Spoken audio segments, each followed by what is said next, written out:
ओम नमः शिवाय। जय बजरंगबली, जय हनुमान जी की। जय सीताराम, जय सीताराम, जय सीताराम। जय बजरंगबली, जय पवन सुत हनुमान की जय हो। जय बजरंगबली, जय बजरंगबली, जय बजरंगबली। ओम नमः शिवाय, ओम नमः शिवाय। Now let come to the our next point or next topic, that is compiler. Compiler. A computer can execute only machine language programs directly. Hence, we must translate a high-level language programs into its equivalent machine language program before we can execute it on a computer. We do this translation with the help of translator program called compiler.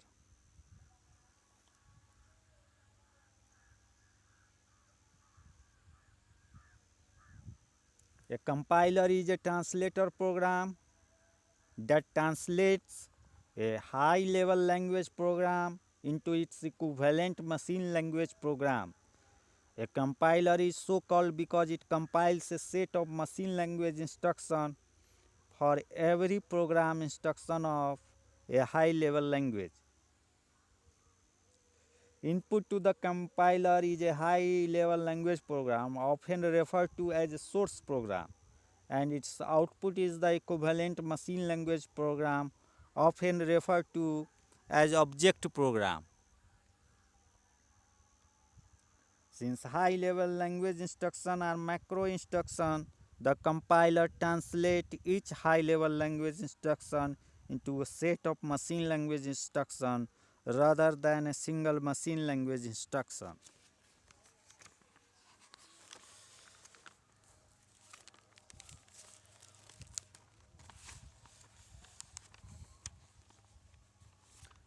So in a compiler, high-level language program is inputted into compiler and compiler outputted machine language program.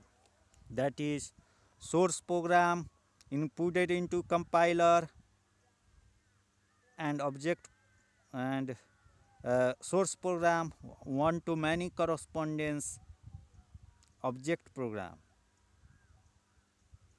A compiler translates only source program written in the language which the compiler can translate. For example, a Fortran compiler can translate cap Fortran. Compiler can translate only source program written in cap Fortran. Therefore, each computer requires a separate compiler for each high-level language that it supports. That is, to execute both cap Fortran and cap COBOL program on a computer, the computer must have both cap Fortran and cap COBOL compilers.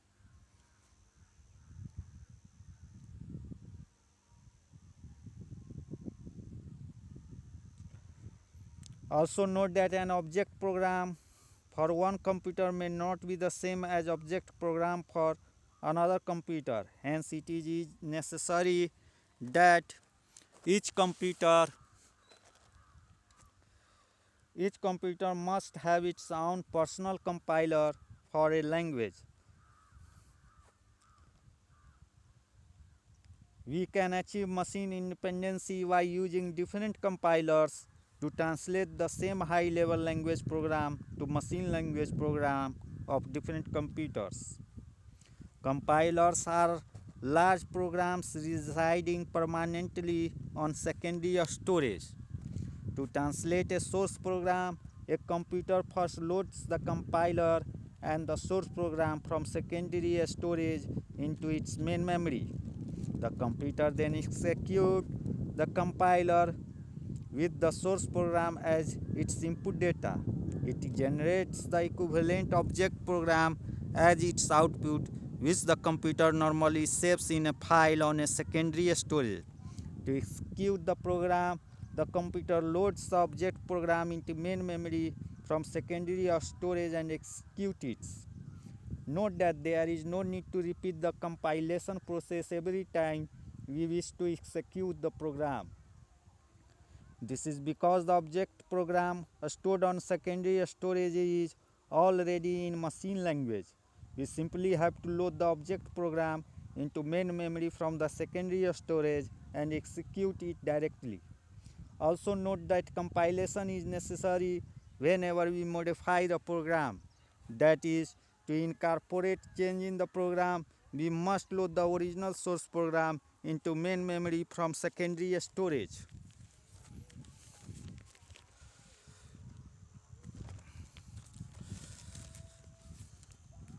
In addition to translating high-level language instruction into machine language instruction, compilers also detect and indicate certain types of error in source program automatically. We refer to these errors as syntax error. There are following types of syntax error. First one, illegal characters. Second, illegal combination of characters. Third one, improper sequence of instruction. Fourth one, use of undefined variable names. So these are the syntax error. If a compiler detects one or more errors in a source program, it will not compile it into an object program. In this case, the compiler generates a list of coded error messages indicating the type of errors committed. This error list is an invaluable aid to a programmer in correcting the program errors. The programmer uses this error list to re-edit the source program for removing the errors and creates a modified source program for recompilation. As we have to repeat the process of editing the source program to make necessary correction and recompiling the modified source program until the source program is free of all syntax error. Also notice that the compiler generates the object program only when the source program is free of all syntax error. A compiler, however, cannot detect logic error. It can detect grammatical, that is syntax errors only in the source program. It cannot know one's intentions. For example, if one has wrongly entered 35 instead of 45 as the value for second division percentage to be compared with percentage, or 999999 only 6 nines instead of 7 nines as the sentinel value for roll number, the compiler cannot detect this. A compiler successfully compiles programs containing such errors and generates the object code for it without generating any error message. However, such programs, when executed, do not produce correct result or behave as expected. Hence, we can detect logic errors in a program only after we execute the program and find that the result does not tally with desired result, or the program does not behave as expected.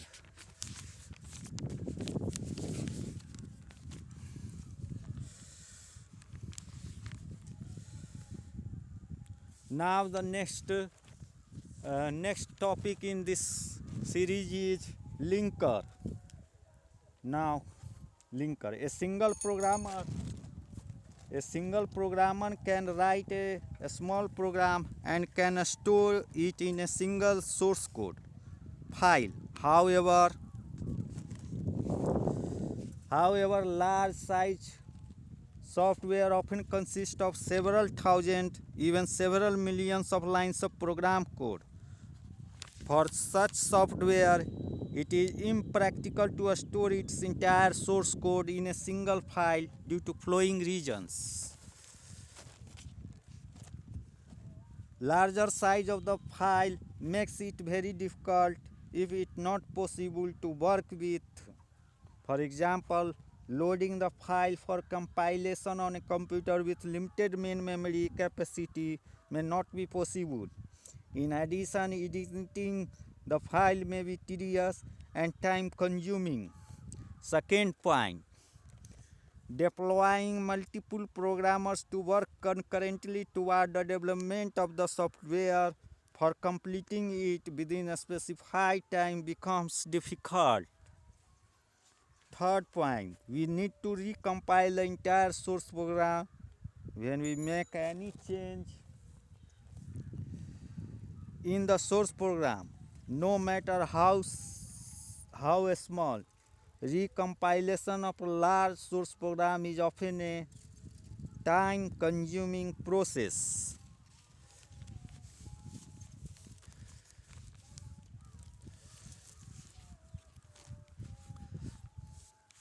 To take care of these problems, software developers generally adapt a modular approach to develop reasonably sized software.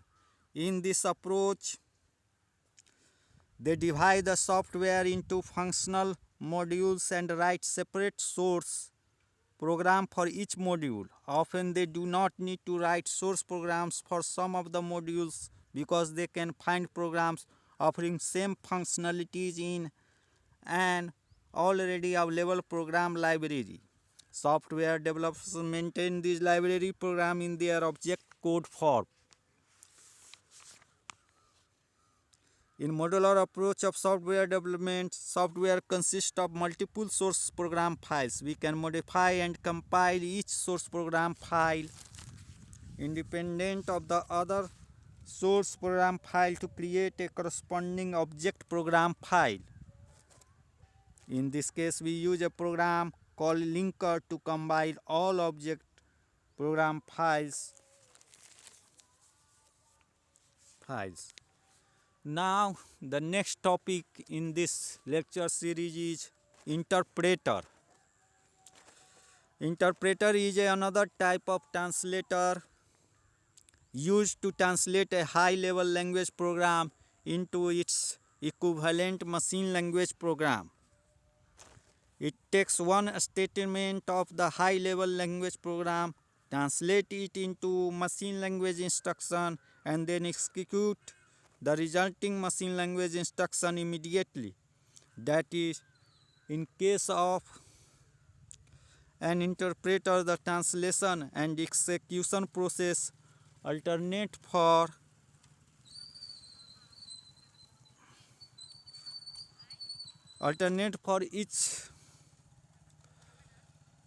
each settlement encountered in the high-level language program. This differs from a compiler that merely translates the entire source program into an object program and is not involved in its execution. The input to an interpreter is a source program, but unlike a compiler, its output is the result of program execution instead of an object program. For example, a high-level program, that is source program, is inputted into interpreter, and interpreter translates and executes statement by statement and then outputted as a result of program execution.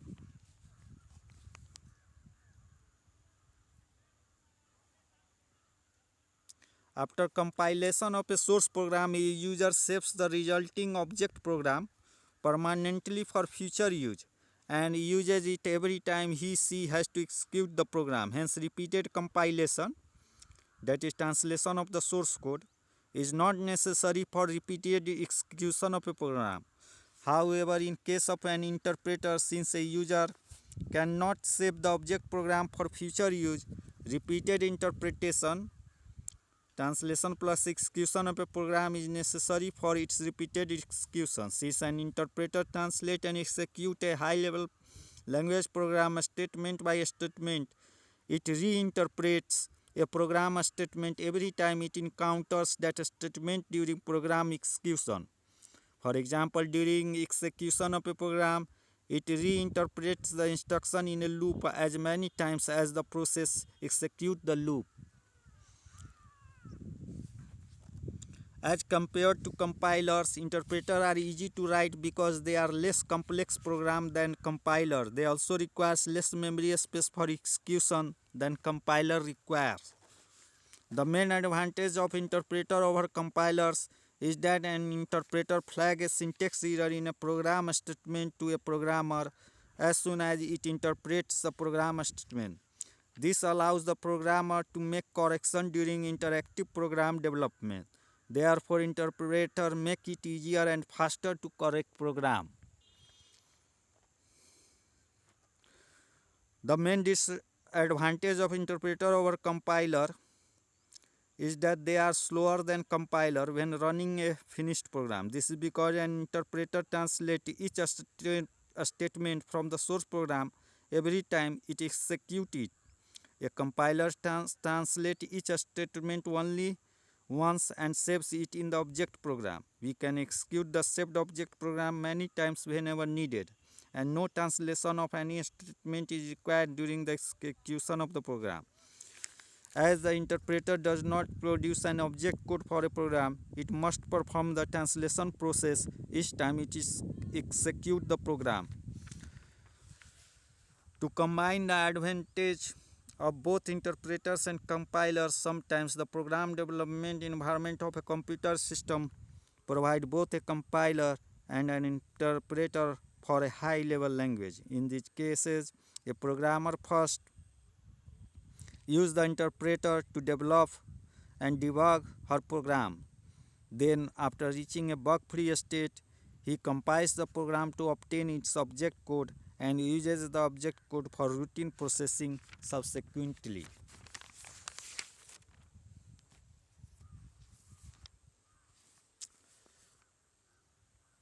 A new type of compiler and interpreter now becoming popular combines the speed, ease, and control of both compiler and interpreter in the same package and provides other features such as machine independent.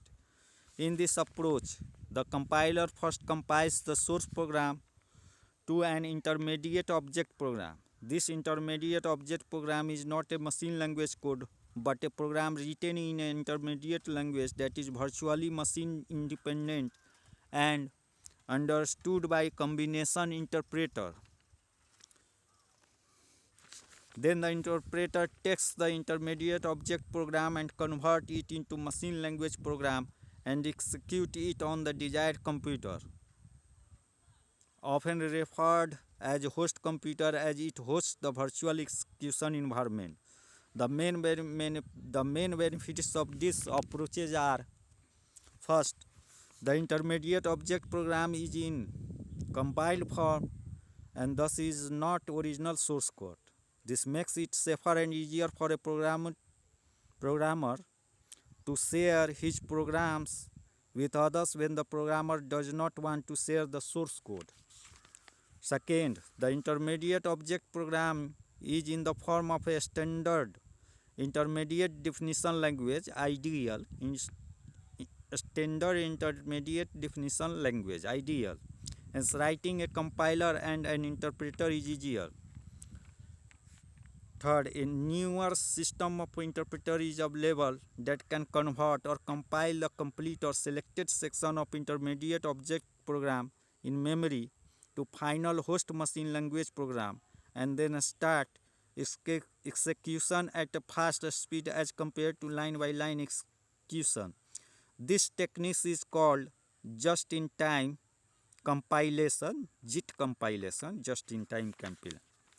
Fourth, we can write the interpreter for any computer architecture and operating system as long as it can interpret the intermediate object program on the host computer system. This provides virtual machine environment to the executing program. Now, advantage of high-level language. The high-level language enjoy following advantage over assembly and machine language program. First, machine independency. We can execute a program written in high level language on many different types of computer with very little or practically no effort of porting it on different computers. This means that a company changing its computer even to one from a different manufacturer need not rewrite all the programs that it is currently using. This also means that commercial software will have a larger market because it need not be restricted to one type of computer. Hence, developers receive better reward for the time and effort spent on software developed with high-level language programming. Second,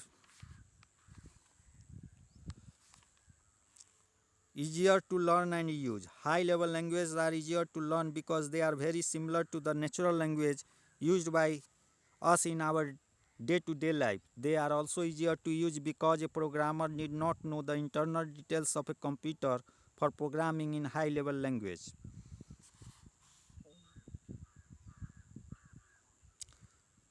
Third, few errors. While programming in a high-level language, a programmer need not worry about how and where to store the instruction and data of the program and need not write machine-level instruction. Fourth, better documentation. A statement of a program written in a high-level language are very similar to natural language statement used by us in our day-to-day life. Hence, a programmer who is familiar with the problem domain can understand them easily. As a result, very few or practically no separate comment or statements are required in program written in high-level language. Due to this reason, we also sometimes refer to high-level language as self-documenting language. Fifth, lower program preparation cost. While writing programs in high-level language requires less time and effort, ultimately leading to lower program preparation costs. Generally, the cost of all phases of program preparation, coding, debugging, testing, etc., is lower with a high-level language than with machine and assembly language. Fifth, easier to maintain. Programs written in high-level language are easier to maintain than assembly or machine language programs. This is because they are easier to understand and hence it is easier to locate, correct and modify instruction whenever desired. We can even insert, remove instruction from a program with any complication. Hence we can incorporate major change in a program with very little effort. Now the limitation of a high level language. Two main limitations of high level language are: first, lower efficiency. Generally, a program written in a high level language has lower time and space efficiency than one written in machine assembly language to do the same job. That is, programs written in high level language result in multiple machine language instructions that may not be optimized, taking more time to execute and requiring more main memory space. Hence, when a program's efficiency is important, we write its performance critical parts in assembly language and non-critical parts in a high-level language. However, with the advent of efficient optimizing compilers, this problem is now becoming a non-issue. Second, less flexibility. Generally, high-level languages are less flexible than assembly language because they do not normally have instruction or mechanism to control a computer's central processing unit, memory and registers. An assembly language provides the programmers access to all the special features of the machine they are using. Certain types of operation that a programmer can easily program by using the machine's assembly language are impractical to attempt by using a high-level language. This lack of flexibility means that a programmer cannot code some task or can code it only with great difficulty in high-level language. In most cases, the advantage of high-level language for outweigh the disadvantage. Hence, software developers use high-level language for writing most programs and use assembly language for doing a special task only, which they cannot do easily otherwise.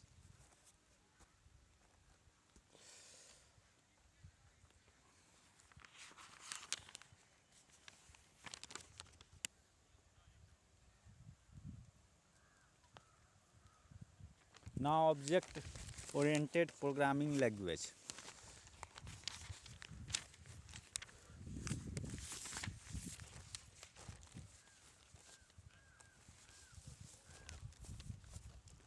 Soon after the advent of first programming language, software industry realized that programming is a difficult and time-consuming task. Hence, researchers have been working continuously toward developing better and better programming language to make programming simpler, easier, and faster. The goal of the designer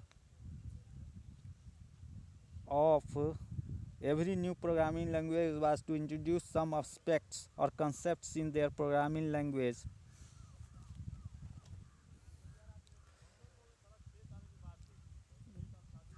that will help to achieve the above mentioned objectives. Object oriented programming, often called as OOP, is one such concept used in programming language. Developers of Simula 67 programming language first introduced the concept of OOP in 1967. This concept started gaining popularity in 1980s with the development of another programming language named Smalltalk that made extensive use of this concept. Starting in mid 1980, OOP became a popular term and object-oriented dialects of existing programming language like Object Pascal, Objective C, and C++.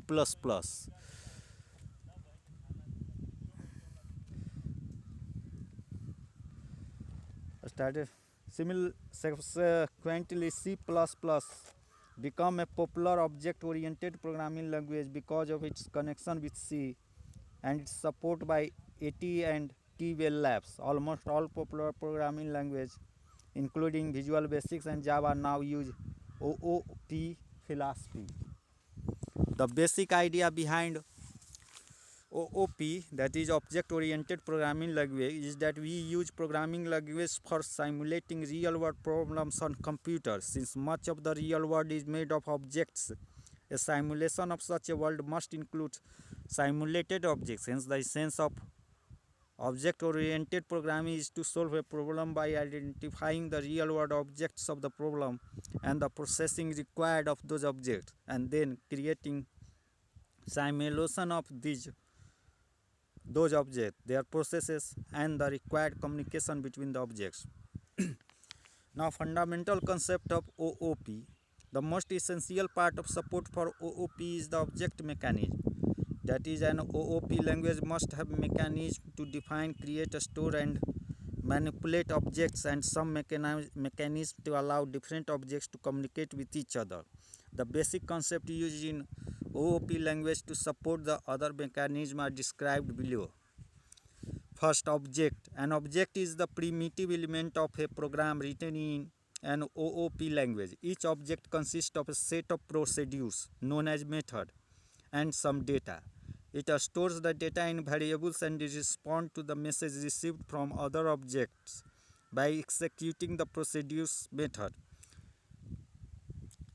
A method is a collection of objects that communicate with each other. Virtually everything from items as symbol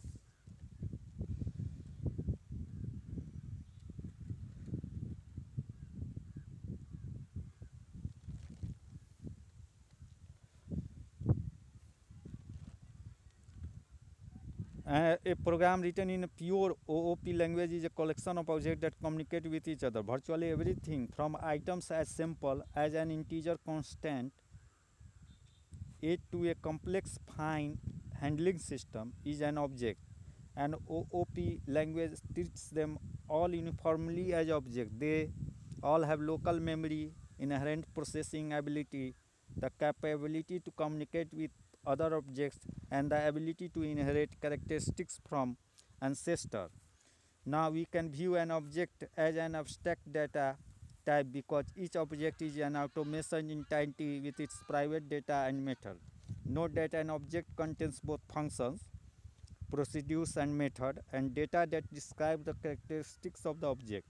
In other words, an object encapsulates both data and function.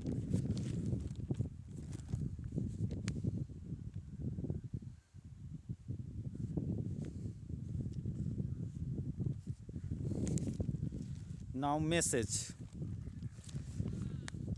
The mechanism to support communication between objects is through message.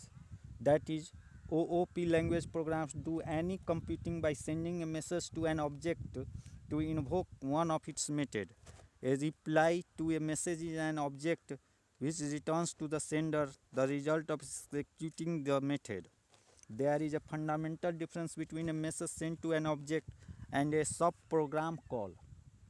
In the former case, the object executes the appropriate method with its own local data, whereas in the latter case, the caller process sends the data for processing to the subprogram code unit along with the subprogram call. Now class. A class is a description of one or more similar object. Class concept is similar to the type in conventional procedure oriented language. For example, if integer is a type class, then it is an instance object of type class integer. Similarly, person 1 and person 2 can be two instances objects of a class person. A class can have multiple instances. Each instance of a class is known as an object of the class. Each object has its own local data and represents a different instances of its class. Since all objects of a class share the same method, the only difference between two objects of the same class is the state of their local variables. Also note that there can be two categories of object variables: class variables and instance variables. Class variables are variables stored in the class, and all instances, that is objects of the class, share its class variables. Instance variables are variables for which local storage is available in the instances, that is object. Object-oriented programming language also support class hierarchies. Subclass of a given class are refinements of it, inheriting the functionality and local variables of the parent class or superclass. Subclasses can add new local variables and methods and can modify or hide inherited methods.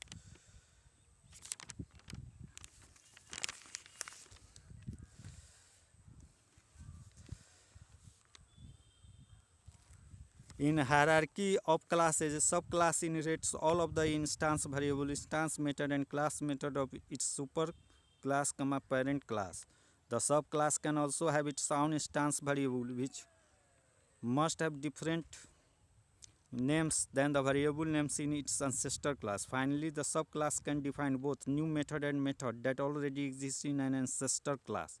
When a subclass has a method whose name or protocol is the same as an ancestor class, the subclass method hides that of ancestor class. Normally, a user had to prefix the message with a pseudo variable super to access such a hidden method. This caused the method search to begin in the superclass rather than locally. Inheritance need not get limited to one parent class. A child class can inherit from multiple parent class. This is called multiple inheritance.